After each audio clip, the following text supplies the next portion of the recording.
E aí, galera do Tendência, aula de Biologia com a professora Ana Lia, para o segundo ano e o conteúdo Zoologia, Artrópodes, Anatomia e Fisiologia, aula 1. Meus amores, tudo bom? Olha só, hoje eu tô aqui de novo no meu novo estúdio, um novo antigo estúdio. Eu tenho dois estúdios, dois locais que eu filmo. E eu já vou dizer de antemão numa parada. Aqui nesse lugar onde eu tô é onde o vento faz a curva. Literalmente, vocês não têm noção do barulhão que tá do vento. Eu tava até lá na outra posição que eu tava antes e eu tive que mudar de posição porque, tipo, faz muito barulho, muito barulho.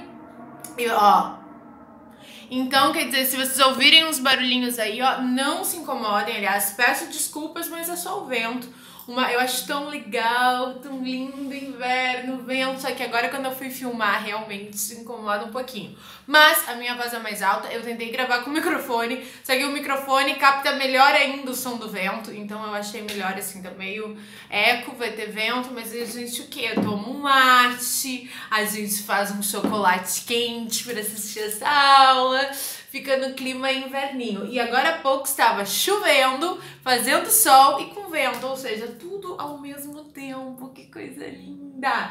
Mas então, meus amores, dando continuidade, nós estávamos no filo dos artrópodes e a gente fez este lindo desenho aqui nas aulas anteriores. Vimos vídeos dos ácaros, vimos que os insetos, eles são esses artrópodes. O que eles todos têm em comum, né? Insetos, aracnídeos, crustáceos, quilópodes e diplópodes. Todos têm exoesqueleto de quitina, todos têm apêndices articulados, artrópodes, né? Pés articulados, por isso que dá o nome. Todos eles são metamerizados, têm um corpo segmentado, alguns em 3 partes, como é o caso dos insetos, cabeça, cefalotórax e abdômen. Outros, como os aracnídeos, cefalotórax e abdômen, e as perninhas, 4 pares, 8 patas, saem do cefalotórax. Os crustáceos, super variado, tá? Pode ser mais ou menos 10 patas, normalmente 10. Desculpa. Corpo também dividido em cefalotórax e abdômen. Quilópodes e diplópodes, o corpo todo metamerizado. Nos quilópodes, em cada metâmero, em cada segmento, sai um parzinho de patas e no diplópodes, 2 parzinhos, 4 patas. Isso tudo a gente já viu. E o que ficou faltando aqui, ó? A anatomia e fisiologia. Aquela parte que a gente olha o inseto com outros olhos. E lembra, meus amores, que vocês têm que fazer um documentário sobre algum animal que viva aí. Um documentário divertido, um documentário engraçado, um documentário curioso. Fiquem bem à vontade. E vocês têm que falar de algumas características deles. Aqui a gente vai falar, tipo, como que eles são por dentro. Muitos de vocês, provavelmente, não tô dando ideia, fiquem à vontade, vão escolher os animaizinhos que convivem conosco. Na nossa casa tem formiga, na nossa casa tem pernilongo, mosquito, na nossa casa tem aranha, tem um monte desses bichinhos, às vezes eles não são muito bem quistos, mas eles estão lá. Então, o que a gente vai falar de artrópodes, a parte de dentro? Ai, Ana Lia, jura que eu tenho que saber de que uma formiga tem dentro? Cara, é super interessante, eu te juro, eu te prometo. Ó o vento que não me deixa mentir, fala sério. Então, olha só, na anatomia e fisiologia, o sistema digestório deles continua sendo completo. Tem boca e ânus, é um tubo, tem já uma complexidade, os outros anteriores que a gente viu também tinham, né? Só que agora presta atenção, significa o que ele diz? Tem glândulas anexas, então a gente vai falar um pouco de ti. Porque eu vou comparar sim uma formiguinha a você, meu aluninho que está aí, meu amorzinho da minha vida. Então tu presta atenção. Se eu pensar na Ana Lia, achou que eu não ia desenhar, se enganou, lê do engano. Então, olha só, se tu pensar no sistema digestório de um ser humano, eu vou desenhar aqui com a minha habilidade incrível de desenhar. Olha só, a gente vai fazer aquela silhueta do narizinho, da boquinha e do queixinho. Olha só o perfil, deu pra ver ali, né? A testa dele tá um pouco pequena. Tá, mas é a vida que é. Como a gente não gostaria que fosse. E aí a gente tem no nosso sistema digestório a nossa boca, daí tem a faringe, aí tem o esôfago, não se preocupem, não é a matéria agora, vocês vão estudar o corpo humano lá com o Geraldinho. Tem o esôfago, daí tem o estômago, né?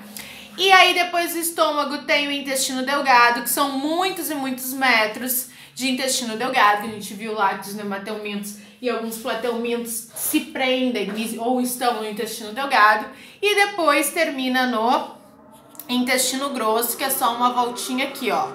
O tubo digestivo do ser humano, não nessas proporções, não, lógico que não, porque na linha desenha muito mal. Começa na boca e termina no ânus. Qual que é o detalhe, gente? Tem algumas partes aqui, é o sistema digestório, tem algumas partes que fazem a digestão, que é a quebra, por exemplo, a boca, quebra mecânica e química, porque tem as enzimas da saliva e a mecânica da mastigação e da deglutição. A faringe e o esôfago só transportam, quebra mais substâncias ali, proteínas no estômago, né, digestão química. No duodeno, que é o inicinho do intestino delgado, começa também tem quebras, tá? E no intestino delgado e grosso, por completo, tem absorção. Delgado, absorção de nutrientes, e grosso de água e sais minerais. Agora, meus amores, presta atenção, este é o tubo digestivo, aquilo que tu tens, ok? Mas isso aqui tá representado completamente o sistema digestório humano? Não, amor, não mesmo. Porque o sistema digestório humano tem o que a gente chama de glândulas ou órgãos anexos. A começar aqui pelas glândulas salivares que nós temos próximo aí, na verdade na nossa boca, né? O que vão lançar nessa cavidade bucal, cavidade oral, enzimas a partir da saliva. Então, o alimento passa pelas glândulas? Não, mas as glândulas emitem secreções que vão até o alimento. E depois que passa pelo estômago, a gente tem o pâncreas e a gente tem o fígado. O pâncreas e o fígado, o pâncreas produz suco pancreático e o fígado, para a digestão, além da desintoxicação, para a digestão ele produz a bile, que emulsifica, quebra as gorduras, age como um detergente, que fica armazenado numa bolsinha, que é a vesícula biliar. Agora, qual é o detalhe? O suco pancreático e a bile são fundamental. Se a gente não tivesse, não quebraria a maioria dos nutrientes. E essas secreções, elas são lançadas aqui nessa região, no duodeno, no inicinho. Eu te pergunto, o alimento passa pelo pâncreas? Não passa. O alimento passa pelo fígado? Não passa. Mas eles produzem secreções que são lançadas, que chegam até o tubo digestivo. Então, nós, seres humanos, animais altamente complexos, temos glândulas e órgãos anexos. É isso, é aquelas glândulas que produzem substâncias importantes para a digestão, mas que não fazem parte do tubo digestivo. E tcharam! Os artrópodes já possuem isso.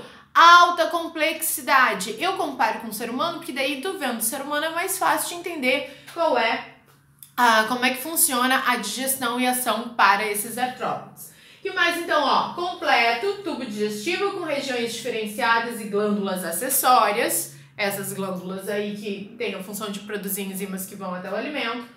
Digestão extracelular, meus amores, pelo amor de Deus, né? Desde lá da água viva dos quinidários tem digestão extracelular.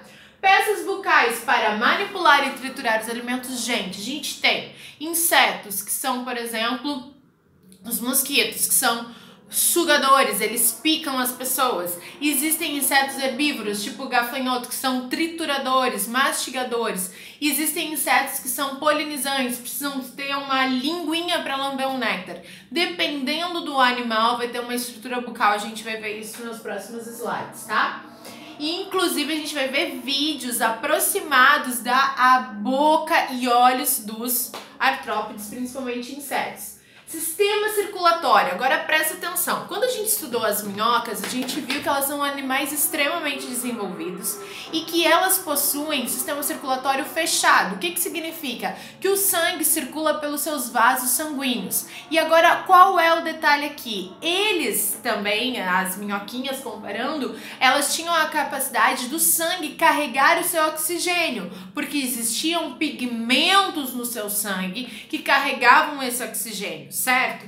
Agora, qual é o detalhe? No caso dos artrópodes, eles vão ter um sistema aberto. Isso sempre se pergunta. Porque aí eles comparam assim, ó, eles fazem tu pegar no vestibular, uma pegadinha. Se a minhoca tem fechado, é óbvio que o inseto vai ter fechado, não é aberto. Ou seja, o sangue pode até em alguns momentos circular por vasos, mas eles caem em uma lacuna, é aberto ou lacunar, um espaço dentro do corpo em que ele fica basicamente fora, né, de vasos e já fica ali irrigando, né, os tecidos, né, levando nutrientes. E além disso, ele não tem pigmentos. Quando eu falo pigmentos, é a capacidade de esse pigmento, é o que, como a hemoglobina, tem a função de carregar o oxigênio. Não tem pigmento. O sangue não é responsável por circular oxigênio, tá? Não é. O sangue circula substâncias nutrientes, mas não oxigênio. Minhoca circula oxigênio e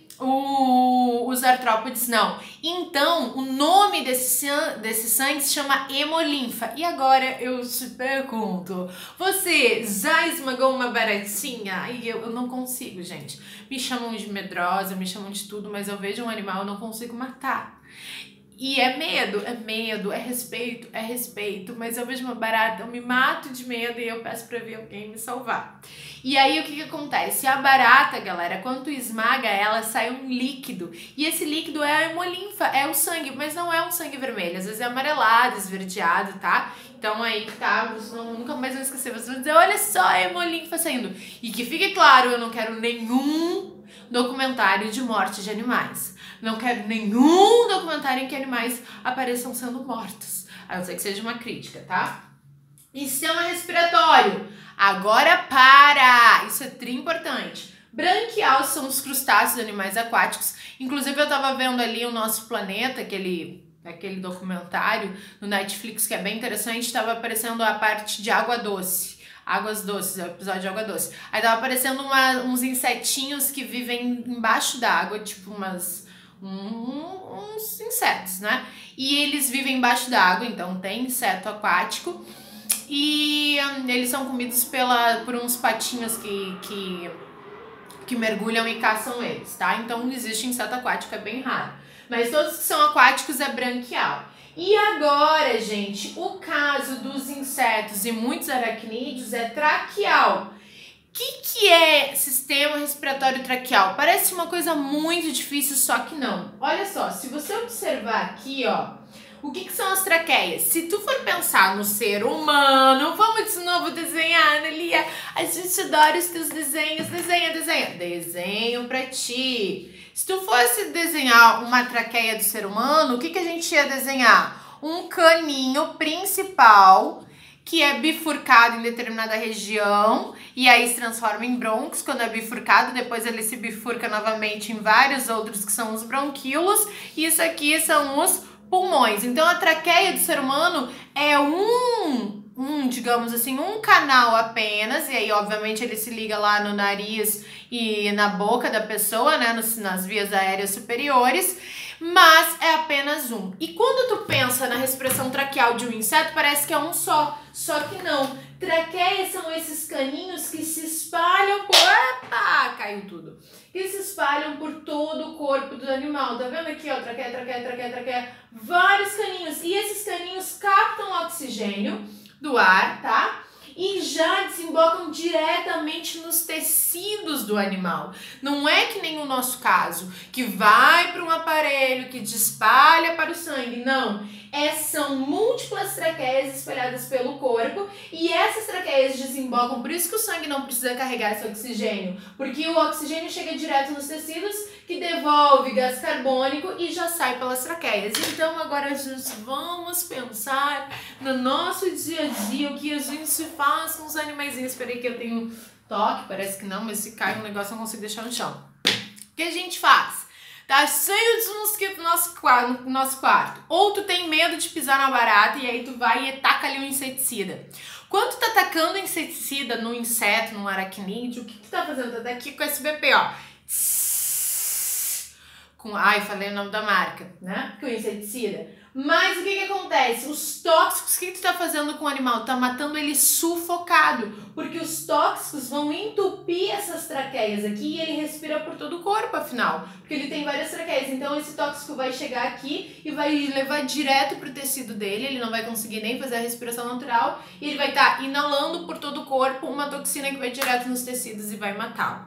Então são requintes de crueldade que a gente utiliza quando a gente está matando um bichinho. E aí é um cabelo todo trabalhado na crueldade de quando a gente usa um inseticida, ok? Lembrando que alguns insetos, tipo a Aedes aegypti, um mosquito, né, vetor da dengue, às vezes a gente vai ter que matar. Então, galera, essa respiração traqueal pode ser filotraqueal, se for o caso dos aracnídeos, que é uma traqueia muito parecidinha, mas ela tem umas outras curvinhas antes de chegar no tecido, mas é basicamente a mesma coisa. Tirando tipo os aracnídeos é filotraqueal, os insetos, quilópodes e diplópodes, maioria traqueal, e os crustáceos que são aquáticos, branquial.